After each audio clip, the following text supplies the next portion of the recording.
8:45 9 ಗಂಟೆಯ ಮಧ್ಯದಲ್ಲಿ ನಮ್ಮ ಚಡಚಣ ಪೊಲೀಸ್ ಠಾಣಾ ವ್ಯಾಪ್ತಿಯ ದೇವರ ನಿಂಬರ್ಗಿ ಅನ್ನುವಂಥ ಒಂದು ಗ್ರಾಮದಲ್ಲಿ ಒಂದು ಫೈರಿಂಗ್ ಇನ್ಸಿಡೆಂಟ್ ರಿಪೋರ್ಟ್ ಆಗುತ್ತೆ.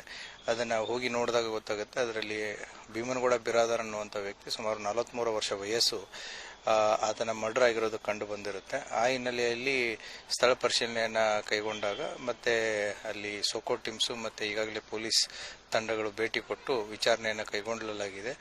ಈ ಘಟನೆಗೆ ಸಂಬಂಧಪಟ್ಟಂತೆ ಈಗಾಗಲೇ 4 ಜನನ ವಶಕ್ಕೆ ಪಡಿಸಿಕೊಳ್ಳಲಾಗಿದೆ. ಅವರ ವಿಚಾರಣೆಯೂ ಕೂಡ ನಡೀತಾ ಇದೆ. ಅದರಲ್ಲಿ 4 ಜನದಲ್ಲಿ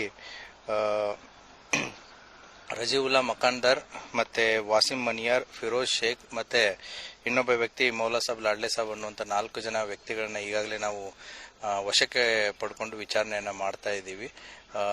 ಇವರೇ ಆರೋಪಿತಗಳು ಅನ್ನೋದನ್ನು ಕೂಡ ಕಂಡು ಬಂದಿದೆ. ಸೊ ಈ ಹಿನ್ನೆಲೆಯನ್ನು ಪರಿಶೀಲಿಸಿದಾಗ ಈ 4 ಜನ ಕೂಡ in one R the other way ಏನು ಡಿಸೀಸ್ಡ್ ಇದ್ದಾನೆ ಭೀಮನಗೌಡ ಬಿರಾದರ್, ಅವನ ಕೈಯಲ್ಲಿ ಅನ್ಯಾಯ ಆಗಿದೆ ಅಂತಂತ ಹೇಳ್ತಾ ಇದ್ದಾರೆ.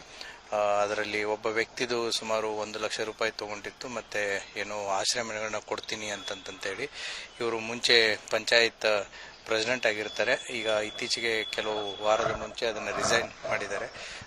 ಇದ್ದಾಗ 1 ಲಕ್ಷ ರೂಪಾಯಿ ಕೊಟ್ಟು ಆಶ್ರಯ ಮನೆ ಕೊಡ್ತೀನಿ ಅಂತಂತ ಹೇಳಿರ್ತಾರೆ. ಈ ಕಡೆ ಆಶ್ರಯನೂ ಮನೆಯೂ ಬಂದಿರಲ್ಲ, ಮತ್ತೆ ದುಡ್ಡು ಬಂದಿರಲ್ಲ. ಅದೇ ರೀತಿ ಇನ್ನೊಬ್ಬ ಆರೋಪಿತನ ಅಣ್ಣನ ಮೇಲೆ ಏನು ಒಂದು 353 ವಿತ್ ಅಟ್ರಾಸಿಟಿ ಕೇಸು ಒಬ್ಬರು PDO 2023ರಲ್ಲಿ ಕಂಪ್ಲೇಂಟನ್ನು ಕೊಟ್ಟಿರ್ತಾರೆ.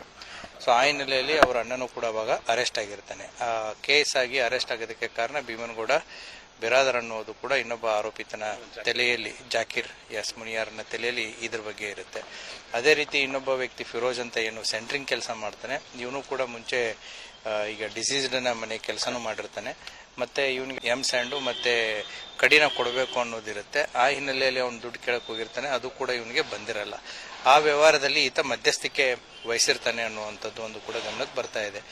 ಈ ಹಿನ್ನೆಲೆಯಲ್ಲಿ ಇವರೆಲ್ಲರೂ ಸೇರಿಕೊಂಡು ಏನು ಇವನಿಂದ ನಮಗೆ ತೊಂದರೆ ಆಗ್ತಾ ಇದೆ ಅನ್ನುವಂಥ ಒಂದು ಹಿನ್ನೆಲೆಯಲ್ಲಿ ಕಳೆದ ಸುಮಾರು ದಿನಗಳಿಂದ ಈತನಿಗೆ ಏನಾದರೂ ಮಾಡಬೇಕು ಅಂತಂತೇಳಿ ಇವತ್ತು ಯೋಚನೆ ಮಾಡ್ಕೊಂಡು ಕೂತಿರ್ತಾರೆ. ಇವತ್ತು ಆತ ಹೇರ್ ಕಟ್ ಸಲೂನ್ ಅಂಗಡಿಗೆ ಬೆಳಿಗ್ಗೆ ಸುಮಾರು 8:15 ಪೌನೆ 9 ಸುಮಾರು ಹೇರ್ ಕಟ್ ಸಲೂನ್ ಅಂಗಡಿಗೆ ಬಂದಾಗ ಅಲ್ಲಿ ಈತ ಬಂದಿರೋದು ಗೊತ್ತಾಗಿ ಇವರು 4 ಜನ ಸೇರಿ ಕಂಟ್ರಿ ಮೇಡ್ ಪಿಸ್ತೂಲನ್ನು ಯೂಸ್ ಮಾಡಿ ಅವನಿಗೆ ಶೂಟ್ ಮಾಡಿದ್ದಾರೆ. ಈ ಕಂಟ್ರಿ ಮೇಡ್ ಪಿಸ್ತೂಲ್ ಎಲ್ಲಿಂದ ಬಂತು, ಹೇಗೆ ಬಂತು, ಏನು ಬಂತು, ಮತ್ತು ಯಾವ ರೀತಿ ಇವರು ಪ್ಲ್ಯಾನ್ ಮಾಡಿದರು, ಮತ್ತು ಇನ್ನೂ ಬೇರೆ ಏನಾದರೂ ಕಾರಣಗಳಿದಾವ ಅಥವಾ ಬೇರೆ ಇನ್ನೂ ತನಿಖೆಯ ಆಯಾಮಗಳು ಎಲ್ಲ ಎಂಗಲ್ಸ್ಗಳಲ್ಲಿ ಕೂಡ ಇದನ್ನು ತನಿಖೆಯನ್ನು ಕೈಗೊಂಡು ಈಗಾಗಲೇ ಕಸ್ಟಡಿಯಲ್ಲಿರುವಂಥ ಆರೋಪಿಗಳನ್ನು ವಿಚಾರಣೆಗೆ ಪಡಿಸಿ ಅವ್ರನ್ನ ನ್ಯಾಯಾಂಗ ಬಂಧನಿಗೆ ಒಳಪಡಿಸಲಾಗುತ್ತೆ. ಸರ್, ಇದರಿಂದ ಪೂರ್ತಿ ಮಾಸ್ಟರ್ ಪ್ಲಾನ್ ಜಾಕೀರ್ ಮನಿಯಾರ್ ಅಂತ ಹೇಳ್ತಾ ಇದ್ದಾರೆ. ಗ್ರಾಮ ಪಂಚಾಯತ್ ಅಧ್ಯಕ್ಷ ಚುನಾವಣೆಗೆ ಮತ್ತೆ ಅಧ್ಯಕ್ಷ ಆಗ್ತೀನಿ ನಾನು ಅಂತ ಹೇಳೋದಕ್ಕೆ ಭೀಮನಗೌಡ ಇದ್ರೆ ನನಗೆ ಅವಕಾಶ ಸಿಗಲ್ಲ ಅಂತ ಹೇಳಿ ಅವರೇ ಮಾಸ್ಟರ್ ಪ್ಲಾನ್ ಮಾಡಿದ್ದಾರೆ ಅಂತ ಒಂದು ಆರೋಪ ಇದೆ.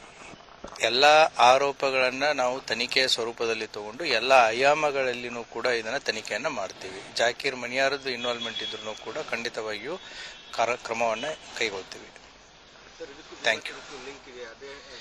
ಈಗ ಪ್ರಾಥಮಿಕ ಮಾಹಿತಿ ಆಧಾರದ ಮೇಲೆ ಈಗೇನು ತಾವು ಕೇಳ್ತಾ ಇರುವಂತ ಪ್ರಶ್ನೆ, ಭೀಮಾ ಏನು ಇವನು ಒಂದು ಮುಂಚೆನೂ ಕೂಡ ಡಿಸೀಸ್ಡ್ ಇದ್ದಾನೆ, ಮುಂಚೆನೂ ಕೂಡ ಮರ್ಡರ್ ಕೇಸ್ಗಳಲ್ಲಿ ಒಬ್ಬ ಆರೋಪಿ ಇದ್ದಾನೆ. ಬಟ್ ಪ್ರಾಥಮಿಕ ತನಿಖೆಯಲ್ಲಿ ಅದೇನು ಬೆಳಕಿಗೆ ಕಂಡು ಬಂದಿಲ್ಲ. ಇದು ಏನು 4 ಜನ ಇದ್ದಾರೆ ಆರೋಪಿತರು ಇವಾಗ ಸದ್ಯಕ್ಕೆ, ಅವರು ಕೂಡ ಅದೇ ಹಳ್ಳಿಯವರೇ ಇದ್ದಿದ್ದಿದೆ. Preliminary investigation is showing something. Thank you.